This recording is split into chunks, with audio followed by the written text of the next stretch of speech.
Lewis Monroe here, your favorite realtor. Guys, this is the first time like I actually scripted something. All right, I put some real thought behind this video. Okay, so every word should matter. Okay, so all right, so let's get straight into the little script that I have. This is the show. All right, you cannot buy a house until you do these 5 things. And mind you, I put some real thought into this. Right, like this is me. This is my words. This is me. Like this is some real life advice, right? This is not some cookie cutter stuff. This is like, I feel genuinely you should not be buying a house until you get this stuff down packed. Ready? So listen up, all right?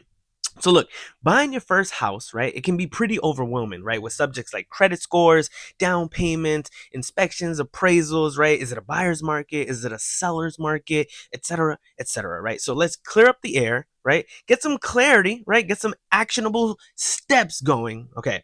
And first things first, you have to know you. Yes, you have to know you. Why? Because we need to budget and know our finances, right? We need a budget and know our finances. If we plan on borrowing hundreds of thousands of dollars from someone we don't know, the someone we don't know is the bank, okay? Now, why do you have to know you? Because unless you're balling out of control, you are going to have to save up some money. And our own biggest enemy when budgeting is ourselves, right? In order to win in battle, you must know the enemy. I forgot to look up who really said that, but this was someone in history once said that, right? So, anyways, all right, it was probably Sun Tzu. I don't know. Everyone quotes him. All right, so ask yourself these 5 questions. Okay, get a pen and a paper. Right. Number one, what do you spend money on? Take a look at your last 4 bank statements. I say 4 because I think this will give you a great idea as to what you spend your money on. You might have some things that get billed quarterly that you don't see if you only do like 2 months, right? A lot of people say, oh, you don't get 2 months worth of bank statements. If you're getting billed something quarterly, you're not going to know, right? So let's see what else we got here. Well, sorry, I have another phone kind of throwing a light at me, right? Let's go, right? I'm not trying to be perfect, right? I could get the whole light set up, but I wanted to shoot this video right away, so just using my other phone to the flashlight of my other phone for lighting. All right. Anyways, sorry for those loud noises. All right, so print these statements out physically, get them in your hand, and with the highlighter, go over everything that is a need, right? Any purchases that is a need, highlight those, and then highlight any frivolous spending, right? Any impulse purchases, right? You got it? Print those out. All right. Number two, what is in my needs spending? Here are some examples. So start highlighting phone bill payments, groceries, gas for your car insurance or car payments, life insurance or any other insurance that you might have, rents or mortgage, daycare. Highlight everything that must be paid. Must be paid. This means that if you don't get paid, I'm sorry. This means that if they don't get paid, it will have some kind of negative impact on your life or finances. Here's a clue. If you take more than a second or two deciding if it's a need purchase or a want purchase, it's most likely a want. All right. All right. So stay disciplined. Number three, what is in your want spending? What are wants, right? Getting your nails done and lashes done, haircuts. Some people will say that some of these are needs, but in the grand scheme of things, you don't need any of these to survive. Starbucks, DoorDash, any other food delivery, or eating out expenses. You shouldn't even be ordering DoorDash if you ain't tipping 20%, right? Because that I personally feel that's messed up. You make someone go drive somewhere and you only tipping them like $3. That's messed up. You shouldn't even be ordering stuff. Anyways, again, yeah, any vices, right? Any vices like people who like to smoke, drink, go out on the weekends, right? These are all wants, okay? All of these things, they may be nice to have, but they most certainly are not needs, okay? This part helps you learn what you like to spend money on, allows you to study your habits, control those random splurging impulses, okay? Those try to stop, right? You're in line and you see something that, oh, that looks nice, ignore it. You don't need it, right? Um What else we got? I'm sorry, guys. Let me see. I really want to like these are my real thoughts, so I'm trying to get these out to you guys. All right. Always take a few moments and ask yourself, do I genuinely need this?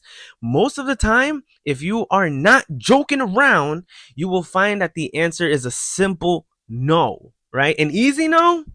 Probably not, but it's a no you're gonna be proud of. Trust me, I know it. All right. And I'm not saying to deprive yourself of these things because then that makes life kind of whack, right? It really does. Just working, discipline. It just makes life whack, right? Obviously, sacrifices have to be made, but let's be real, right?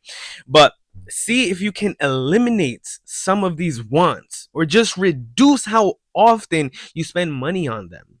It will be progress in the right direction if you can do that. So get familiar with those wants. Okay. Number 4, I want you to open your notes in your phone and create a note that says recurring expenses. Have 3 sections that shows your monthly due dates for any bills, another section showing your weekly expenses, right? Like traveling costs, car gas, train, bus rides, whatever. And section number 3 will be your most common purchases at the grocery store. Stick with me. Trust me. This is going to work. So now you have your due dates, weekly expenses, most common purchases. Let's continue. This will help you have a game plan for your money. I want you to know when all of your due dates are. So when you get paid, you can come back to this note and see what you need for that upcoming week. Okay. Examples of weekly expenses might be car gas, groceries, any vices you might have. Like if you hit the comic book store every Wednesday, throw that in there, right? So just be honest with yourself. And in the beginning, right, you're gonna be noticing things about yourself, right? And then you might want to add in these things into your stuff. So all of this is about getting to know who you are, right? As a person who spends, because a lot of us just swipe. Especially now, like with Tap to Pay or Apple Pay, just feels free. Bing, done. All right. And here's some examples of some reoccurring grocery or household items, right? Diapers, right? I got kids. Wipes, apples, snacks, juices. Pretty much have a section with your most common purchases. So when you go grocery shopping, you are buying what is needed. Now, I completely right now I completely understand. Sometimes you go in there, but, oh, I need this week. But just throw it in there. Throw it in there. Some of your most common things, and then it kind of gives you peace of mind too, because you know that this certain dollar amount will get you through the week, right? It'll get you through the week, and you won't need anything else. On to number 5, add up all of your needs and wants and see how much you need to spend a month on these. And don't forget to see what you need to spend weekly to get by. All right. So add these all up. This is the math part, right? If you need some help, get a calculator. All right. I need you to know these numbers. For example, I spend on average about $250 a week on household items like diapers, wipes, apples, snacks, anything for the house, really. Basically, my Stop and Shop budget for the week is $250. Sometimes it's more, sometimes it's less, but on average, $250 will pretty much stock up my fridge for the week, right? All right, so find what that number is for you. All right, so figure that part out. Also, I spend on average about like $120 a week on car gas. It's usually $100, but I need my car, so I budget like 120 because that kind of gas money will take me anywhere, really. All right, so know your monthly and weekly need numbers. All right, know them. So let's recap. Right, number 1, print those bank statements out, right, and see where the money is going. Number 2, highlight all of your needs in those statements, right? Number 3, get to know your wants, okay? See what you can eliminate. Number 4, create a note in your phone called reoccurring expenses. And number 5, add up your wants and add up your needs, right? And then just start playing with those numbers and see what you can eliminate, right? So perfect. We are now on track to buying your first house. But don't just watch this video and do nothing. Actually do these steps, because I'm telling you, this would at least, even if you're not trying to buy a house, if you're trying to buy a car, if you're trying to save up for college, if you're trying to save up for anything, right? Get to know you first and foremost, right? I'm not here just to sell you a house.